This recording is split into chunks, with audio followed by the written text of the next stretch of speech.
Then the scribes and Pharisees who were from Jerusalem came to Jesus. Why do your disciples transgress the tradition of the elders? For they do not wash their hands when they eat bread. Why do you also transgress the commandment of God because of your tradition? For God commanded, saying, "Honor your father and your mother, and he who curses father or mother, let him be put to death." But you say, "Whoever says to his father or mother, 'Whatever profit you might have received from me is a gift to God,' then he need not honor his father or mother. Thus you have made the commandment of God of no effect by your tradition. Hypocrites! Well did Isaiah prophesy about you, saying, 'These people draw near to me with their mouth and honor me with their lips, but their heart is far from me, and in vain they worship me, teaching as doctrines the commandments of men.'" When he had called the multitude to himself, he said to them, "Hear and understand. Not what goes into the mouth defiles a man, but what comes out of the mouth, this defiles a man." Then his disciples came and said to him, "Do you know that the Pharisees were offended when they heard this saying?" "Every plant which my heavenly Father has not planted will be uprooted. Let them alone. They are blind leaders of the blind. And if the blind leads the blind, both will fall into a ditch." Then Peter answered and said to him, Explain this parable to us. "Are you also still without understanding? Do you not yet understand that whatever enters the mouth goes into the stomach and is eliminated? But those things which proceed out of the mouth come from the heart, and they defile a man. For out of the heart proceed evil thoughts, murders, adulteries, fornications, thefts, false witness, blasphemies. These are the things which defile a man. But to eat with unwashed hands does not defile a man." Then Jesus went out from there and departed to the region of Tyre and Sidon.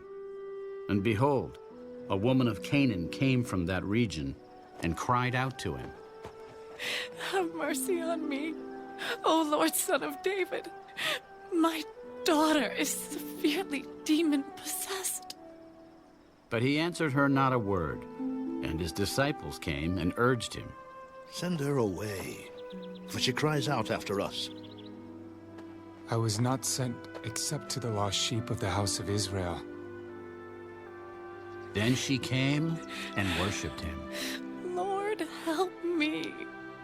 "It is not good to take the children's bread and throw it to the little dogs." "Yes, Lord. Yet even the little dogs eat the crumbs which fall from their master's table." "O woman, great is your faith. Let it be to you as you desire." And her daughter was healed from that very hour. Jesus departed from there, skirted the Sea of Galilee, and went up on the mountain and sat down there. Then great multitudes came to him, having with them the lame, blind, mute, maimed, and many others. And they laid them down at Jesus' feet, and he healed them. So the multitude marveled when they saw the mute speaking, the maimed made whole, the lame walking, and the blind seeing. And they glorified the God of Israel.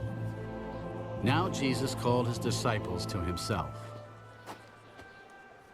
"I have compassion on the multitude, because they have now continued with me 3 days and have nothing to eat. And I do not want to send them away hungry, lest they faint on the way." Where could we get enough bread in the wilderness to fill such a great multitude? "How many loaves do you have?" 7, and a few little fish. So he commanded the multitude to sit down on the ground. And he took the 7 loaves and the fish and gave thanks, broke them, and gave them to his disciples. And the disciples gave to the multitude. So they all ate and were filled. And they took up 7 large baskets full of the fragments that were left.